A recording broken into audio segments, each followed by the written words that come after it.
Now, there are hundreds of them across the country, reaching millions of listeners. Community radio stations have become a thriving part of our media landscape. Today in Sussex, another station hit the airwaves for the first time. Malcolm Shaw's been meeting the on-air team.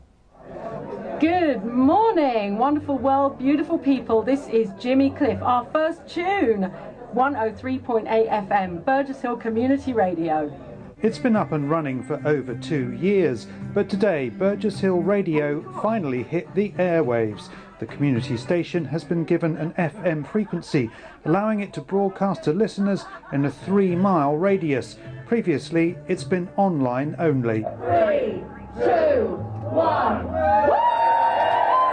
There are now hundreds of community radio stations across the country. They're run on a not-for-profit basis and staffed by volunteers, offering an ultra-local service to millions of listeners.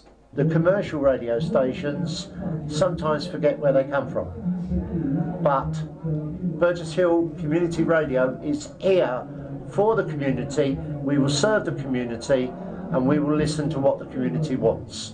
Radio now has to compete with media of many different types, and though ways of accessing it have changed, its appeal is undiminished with more listeners than ever. It can be heard through DAB, through the internet. Radio expert. Now, listen in the car as always. Numbers of people listening on transistor radios or FM is smaller than it was, but DAB is compensating for it. And from 3 o'clock we've got the Saturday Sports Show with you, isn't it? Yes, I'll be making my return to Burgess Hill Radio to do this. The station has a team of 30 presenters and a varied schedule of music, news and discussion. And with its studios in the centre of town, it never loses sight of its community roots. Malcolm Shaw, ITV News, Burgess Hill. Good luck to them. On to sport now. It was really nice to come on and see some of the other players there. I have nothing to do with Burgess Hill Radio coming on air, but I was just along for the ride to see how it was all done.